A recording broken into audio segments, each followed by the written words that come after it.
नमस्कार दोस्तों, मैं प्रभात तिवारी और सार्थक क्लासेस के यूट्यूब चैनल पर आप सभी लोगों का बहुत बहुत स्वागत करता हूं। दोस्तों, आज के वीडियो में हम बात करने वाले हैं महत्वपूर्ण करंट अफेयर्स की। और आज का जो हमारा करंट अफेयर्स है वो दिसंबर 2020 से संबंधित है।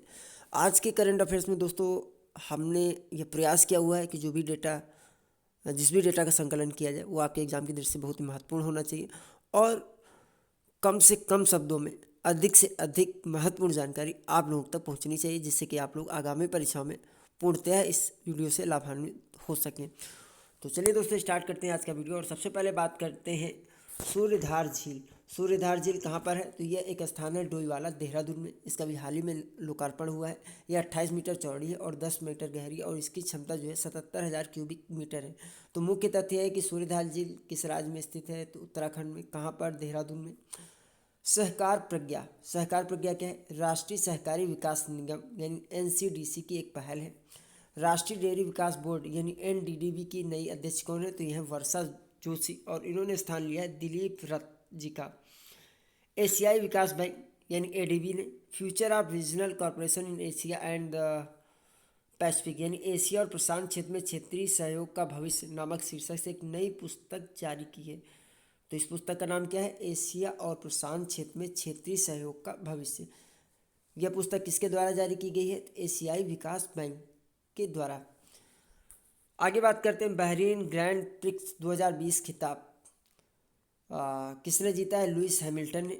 और ये फार्मूला वन इतिहास में सबसे अधिक जीत भी दर्ज है लुइस हैमिल्टन के नाम में। 95 खिताब अभी तक इन्होंने जीते हुए हैं।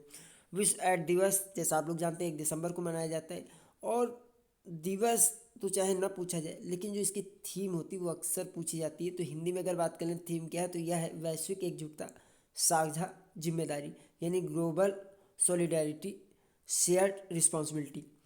पापा बउआ डोप, ये नाम है पापा डोआ। वो 42 वर्ष के फुटबॉलर थे और इनका निधन हो गया। यह सेनेगल के थे। भारत की पहली hot air balloon wild life safari.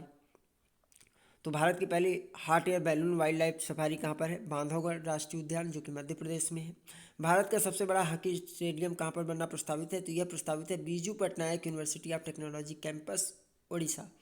और आपको बता दें, उड़ीसा जो है विश्व कप 2023 की मेजबानी भी करने वाला है हॉकी की। देश की पहली लिथियम रिफाइनरी स्थापित होगी कहाँ पर? गुजरात में। वैसे तो लिथियम के पर्याप्त भंडार भारत में नहीं है, विदेश से ही इसको मंगाया जाएगा। लेकिन एक बहुत बड़ी खबर है, क्योंकि देश की जो पहली लिथियम रिफाइनरी स्थापित हो रही है गुजरात में। आप लोग जानते हैं कि लिथियम का उपयोग क्या है, सभी लोग परिचित होंगे कि आज के समय में जो इलेक्ट्रिक वाहन है इनका प्रचलन बढ़ रहा है और इसमें जो यूज होने वाली बैटरी है उसके निर्माण में लिथियम एक इम्पॉर्टेंट सब्सटेंस है।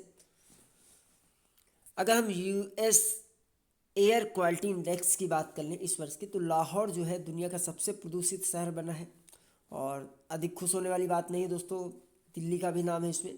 और जो हमारे देश की राजधानी दिल्ली है वो दूसरे स्थान पर है, जबकि काठमांडू इस लिस्ट में तीसरे स्थान पर है।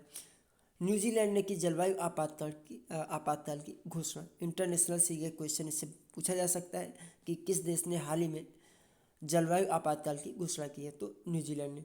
बीएसई में लखनऊ नगर पालिका के बांड की लिस्टिंग हुई है। लखनऊ नगर पालिका बांड के जरिए धन जुटाने वाला भारत का 9वां शहर है। और अगर हम यूपी की बात करें तो यूपी का यह पहला शहर है। इसी तरीके से अगर उत्तर भारत में भी हम बात करें तो उत्तर भारत का भी लखनऊ जो है पहला शहर बन गया है, जो बीएसई जिसके नगर पालिका की लिस्टिंग हुई है बीएसई में। ग्लोबल टेररिज्म इंडेक्स 2020, इसमें पहला स्थान अफगानिस्तान का है, दूसरा स्थान इराक का और तीसरा स्थान नाइजीरिया का है। अब भारत के स्थान की अगर बात करें तो भारत का इसमें स्थान 8वां है और इस लिस्ट में कुल 163 देशों को शामिल किया गया था। एक दिवसीय अंतर्राष्ट्रीय क्रिकेट इतिहास में सबसे तेज 12,000 रन बनाने वाले खिलाड़ी कौन बन गए? विराट कोहली। अंतर्राष्ट्रीय दिव्यांगजन दिवस किस तिथि को मनाया जाता है? 3 दिसंबर को। और इस वर्ष का जो विषय था वह था सभी विकलांगताएं दृश्यमान नहीं है। फोर्ब्स 2020 की 100 सबसे शक्तिशाली महिलाओं की सूची। इसमें आपको बता दें कि चार जो है भारत मूल की महिलाएं भी इसमें। तो एक नज़र डाल लेते हैं इस लिस्ट में। टॉप पोजीशन में अगर हम बात करें, सबसे पहली पोजीशन में तो जर्मनी की चांसलर एंजेला मर्केल है, जो लगातार 10वें साल इस लिस्ट में नंबर 1 के स्थान पर है। न्यूजीलैंड के प्रधानमंत्री जेसिंडा आर्डन सूची में दूसरे स्थान पर, जबकि अमेरिका की उपराष्ट्रपति कमला हैरिस इस लिस्ट में नंबर 3 पर है। वित्त मंत्री अगर निर्मला सीतारमण की बात करें तो इनको जो है इसमें 100 महिलाओं की सूची में शामिल किया गया है और इन्हें 41वां स्थान हासिल हुआ है। 2019 में जो ये निर्मला सीतारमण जी थी, इनका स्थान 34वां था। एचसीएल इंटरप्राइजेस की सीईओ हैं रोशनी नडार मल्होत्रा, ये 97वें स्थान पर हैं। जबकि किरण मजूमदार शाह, ये बायोकॉन लिमिटेड की चेयरमैन हैं, इनको इस लिस्ट में 68वां स्थान प्राप्त हुआ है। और साथ ही साथ अगर अपने पड़ोसी देश की हम बात कर लें तो शेख हसीना जी बांग्लादेश की प्रधानमंत्री, इनको 39वां स्थान प्राप्त हुआ है। दुनिया का पहला सैटेलाइट आधारित narrow band internet of things यानी NB-IoT नेटवर्क लॉन्च किया है किसने? BSNL ने, भारत संचार निगम लिमिटेड द्वारा। ICT की दृष्टि से भी इंपॉर्टेंट क्वेश्चन हो सकता है। वर्ल्ड इकोनॉमिक फोरम 2021 की वार्षिक बैठक 13 से 16 मई 2021 को होना प्रस्तावित है। कहाँ पर? ल्यूसन बर्गन स्टाक, कहाँ पर है? स्विट्जरलैंड में। तो स्विट्जरलैंड में वर्ल्ड इकोनॉमिक फोरम 2021 की वार्षिक बैठक होना प्रस्तावित है 13 से 16 मई 2021। फिट इंडिया मूवमेंट का एम्बेसडर किसे बनाया गया है? तो कुलदीप हांडू जी को बनाया गया है। विश्व मानवाधिकार दिवस 10 दिसंबर, थीम क्या थी इस बार की? फिर से बेहतर मानव अधिकारों के लिए खड़े हो जाओ, यानी require better stand up for human right. आगे बात करते हैं टाइम मैगजीन का वर्ष 2020 पर्सन ऑफ द ईयर किसे चुना गया है? तो जो बिडेन और कमला हैरिस को संयुक्त रूप से। पीएम वाणी प्रधानमंत्री जी की वाईफाई एक्सेस नेटवर्क्स पहल है और जिसका उद्देश्य देश में सार्वजनिक वाईफाई नेटवर्क के विकास को बढ़ावा देना। फॉर्च्यून 500 भारतीय कंपनियों की सूची में अगर हम बात करें शीर्ष स्थान पर कौन सी कंपनी है? तो रिलायंस इंडस्ट्रीज लिमिटेड यानी RIL है। अंतर्राष्ट्रीय पर्वत दिवस की अगर बात करें तो 11 दिसंबर 2020 को ही मनाया जाता है और विषय इस बार का जो है 2020 का वह है पर्वतीय जैव विविधता। 2020 का वैश्विक शिक्षक पुरस्कार किसे प्राप्त हुआ है? रंजीत सिंह दिसाले, कहाँ से हैं? महाराष्ट्र से हैं। टाइम मैगजीन का पहला किड ऑफ द ईयर पुरस्कार किसको दिया गया है? तो गीतांजलि राव को। ये भारतीय मूल की वैज्ञानिक अमेरिकी वैज्ञानिक है। पुस्तक काफ़ी चर्चित पुस्तक है 40 year with Abdul Kalam untold stories, इसके लेखक कौन है? डॉक्टर A शिवनाथु पिल्लई। चांद पर झंडा फहराने वाला दुनिया का दूसरा देश कौन बन गया? चीन। 3 दिसंबर 2020 को झंडा फहराया है चीन ने। और अगर पहले देश की बात करें इससे पहले अमेरिका का नाम है। अन्य पाँच व्यक्तियों के साथ सीरम इंस्टीट्यूट के आधार पूनावाला भी चुने गए हैं एशियन ऑफ द ईयर। 5 अन्य लोगों के अगर नाम बात करें तो क्या है? थोड़ा सा टेढ़े मेढ़े नाम है। झांग योंग झेन चीन से, मेजर जनरल चेन वई चीन से, जापान के डॉक्टर यूइची मारिशिता, सिंगापुर के प्रोफेसर आई इंग आंग तथा दक्षिण कोरिया के व्यवसायी सियो जंग जिंग। तो ये नाम है। खैर ये नाम आपको नहीं याद रखना है, लेकिन आपको जो नाम याद रखना है वो आधार पूनावाला का याद रखना है। नेपाल और चीन द्वारा माउंट एवरेस्ट की ऊंचाई 86 सेंटीमीटर अधिक होने का दावा किया गया है। तो अब माउंट एवरेस्ट की ऊंचाई कितनी है? तो 8,848.86 मीटर। साल 2020 के राजा भूमि बोल विश्व मृदा दिवस पुरस्कार से सम्मानित किया जाएगा किसे? भारतीय कृषि अनुसंधान परिषद यानी ICAR को। पत्रकार लेखक राज कमल झा ने अपने उपन्यास द सिटी एंड द सी के लिए तीसरा रविन्द्रनाथ टैगोर साहित्य पुरस्कार प्राप्त किया है। जलवायु परिवर्तन प्रदर्शन सूचकांक 2021 में भारत को कौन सा स्थान मिला? 10वां स्थान प्राप्त हुआ है। पिछले साल भारत का कौन सा स्थान था? 9वां स्थान था। भारत के अगर कुल स्कोर की बात करें तो यह है 63.98 और 2020 की तरह वर्ष 2021 रैंकिंग में भी पहले 3 रिक्त स्थान जो हैं, जो पहले के 3 स्थान हैं उस पर कोई भी उसमें किसी को भी स्थान नहीं मिला है, यानी चौथे स्थान से शुरुआत हुई। तो इस स्थान में अगर सूचकांक में हम बात करें तो स्वीडन चौथे स्थान पर है, यूनाइटेड किंगडम 5वें स्थान पर है, डेनमार्क 6वें स्थान पर, मोरक्को 7वें, नॉर्वे 8वें और चिली 9वें स्थान पर है। यूनेस्को के विश्व विरासत शहरों की सूची में शामिल हुए ग्वालियर और ओरछा। तो भारत में यूनेस्को विश्व विरासत शहरों की अब कुल संख्या कितनी हो गई है? 40। अंतर्राष्ट्रीय भ्रष्टाचार विरोधी दिवस 9 दिसंबर 2020 को मनाया जाता है और इस बार का जो विषय था इस बार का वह था रिकवर विद इंटीग्रिटी।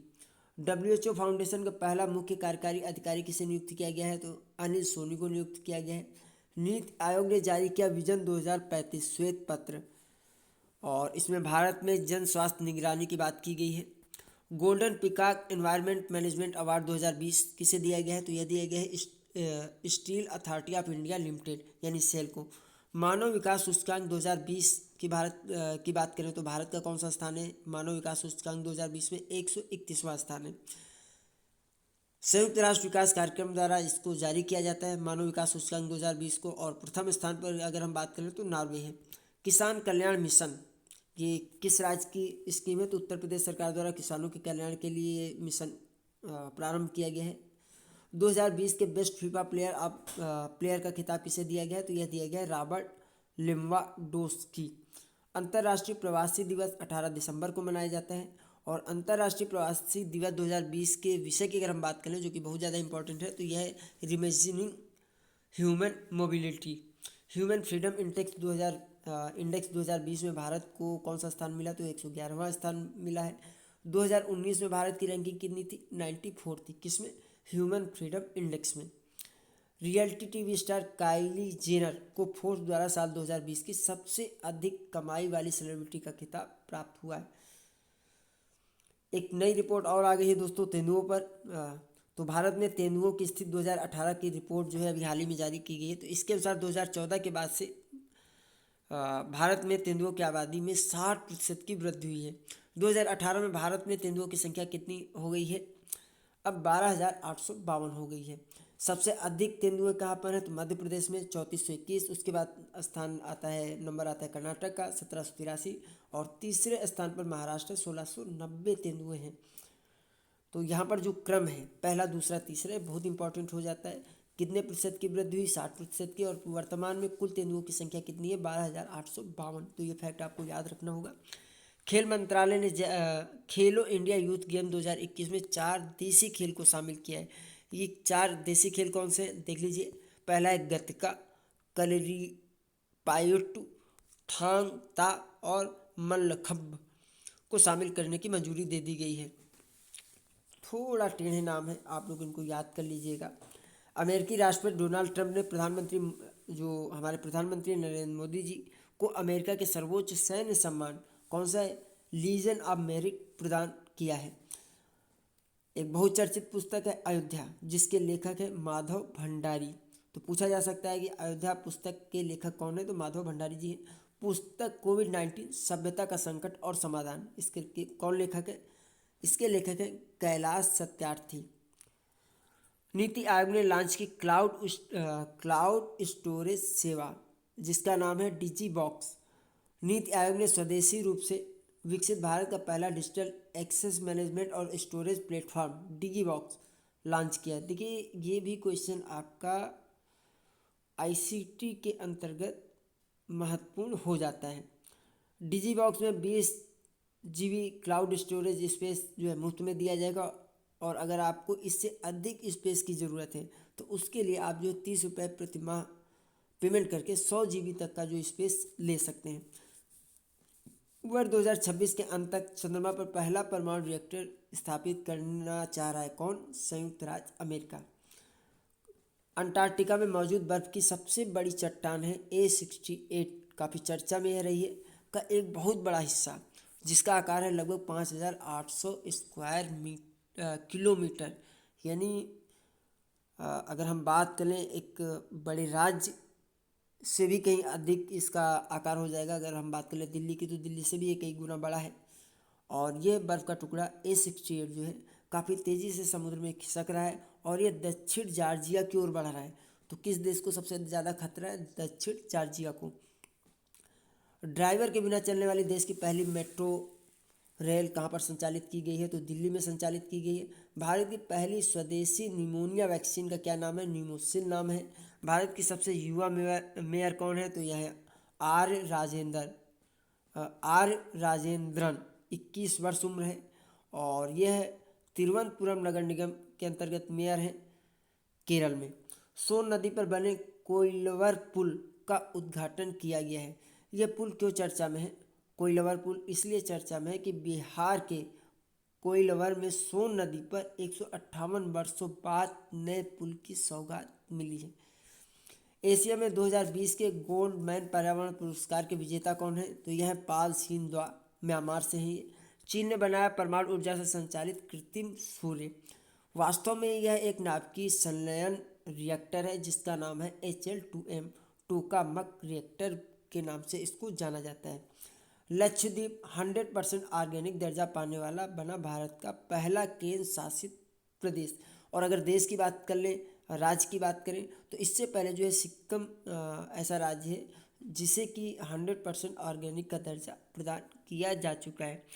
तो दोस्तों ये दिसंबर माह का करंट अफेयर्स था। अगर आप भी अपने जीके पार्ट की तैयारी यूपीपीएससी के अंतर्गत जीडीसी का एग्ज़ाम जो असिस्टेंट प्रोफेसर का एग्ज़ाम होना है, या इंटर कॉलेज का जीआईसी का एग्ज़ाम होना है, या यूपीएससी और टीज में नंबर 50 से संबंधित तैयारी आप करना चाहते हैं तो आप हमारे पेड व्हाट्सएप ग्रुप के माध्यम से हमसे जुड़ सकते हैं। हमारा पेड व्हाट्सएप नंबर से आप जुड़ सकते हैं। अगर आप और अधिक जानकारी चाहते हैं तो आप हमारे व्हाट्सएप नंबर 9506543831 पर हमसे व्हाट्सएप के माध्यम से जानकारी प्राप्त कर सकते हैं। इसमें देखिए कुछ बातें मैं आपको बहुत खास बता दूं, क्योंकि हो सकता है कि बहुत लोग हमारा जो कंसेप्ट है उसको ना समझ पा रहे हों। देखिए पेमेंट इसमें आपको एक बार करना है, लेकिन वैलिडिटी जो इसमें आपको मिलेगी वो एग्ज़ाम के 10 दिन बाद तक मिलेगी। आप समझिएगा मैं क्या कह रहा हूँ। एग्ज़ाम आपका 6 महीने में हो, साल भर में हो, 2 साल में हो, 3 साल में हो, जब तक रिटर्न एग्ज़ाम नहीं हो जाता है तब तक आपको बीच में कोई पेमेंट नहीं करना है। वन टाइम पेमेंट है। पेमेंट भी जब आप समय से मिलाएंगे तो आपको लगेगा कि वास्तव में पेमेंट बहुत कम है, क्योंकि मैं चाहता हूँ कि ज़्यादा से ज़्यादा लोग जुड़ें। और केवल जुड़े ही ना, मेरा कोई ऐसा मकसद नहीं कि मैं क्रैश कोर्स चलाऊँ 2 महीने 3 महीने के लिए पेमेंट ले लूँ, तब भी मुझे पेमेंट मैं ले सकता हूँ या मेरे द्वारा लिया जा सकता है, बट उसमें सक्सेस रेट बहुत कम होंगे। और सार्थक क्लासेस का हमेशा से प्रयास है कि जो भी अभ्यर्थी हमारे साथ जुड़ते हैं निश्चित तौर पर हमारी तरफ से पूरा प्रयास किया जाए कि ऐसे सभी अभ्यर्थियों का जो सफलता का रास्ता वो काफ़ी आसान हो। और मेरा ये मानना है कि जो शिक्षण है वो एक सतत प्रक्रिया है, तो क्रैश कोर्स के माध्यम से एग्ज़ाम निकाल पाना संभव नहीं होगा। देखिए अगर फाइनल आप सिलेक्शन चाहते हैं तो बार बार की मेहनत करने से अच्छा है कि एक बार मेहनत किया जाए और रेगुलर बेसिस पे तैयारी कर ली जाए। एक बार आप मेहनत कर लेंगे तो आप सोच नहीं सकते, एक बार एग्ज़ाम क्वालिफाई होने के बाद सिलेक्शन मिलने के बाद आप भीड़ का हिस्सा नहीं बचेंगे और आपका पूरा जीवन बदल चुका होगा। चाहे पैसों की बात हो, चाहे सम्मान की बात हो। शिक्षक जो टीचर की पोस्ट है वो कोई नौकरी नहीं है। शिक्षक अपने आप में पूरे समाज का निर्माता होता है। तो मेरे हिसाब से आप लोग बार बार टुकड़ियों में मेहनत करने की बजाय इसी बार मन लगा के एक बार मेहनत कर लीजिए और अपने लाइफ में आप लोग सफल हो जाइए। तो आज के वीडियो में दोस्तों इतना ही। हम आपसे फिर मिलते हैं अगले वीडियो में कुछ नई जानकारी के साथ। तब तक के लिए नमस्कार।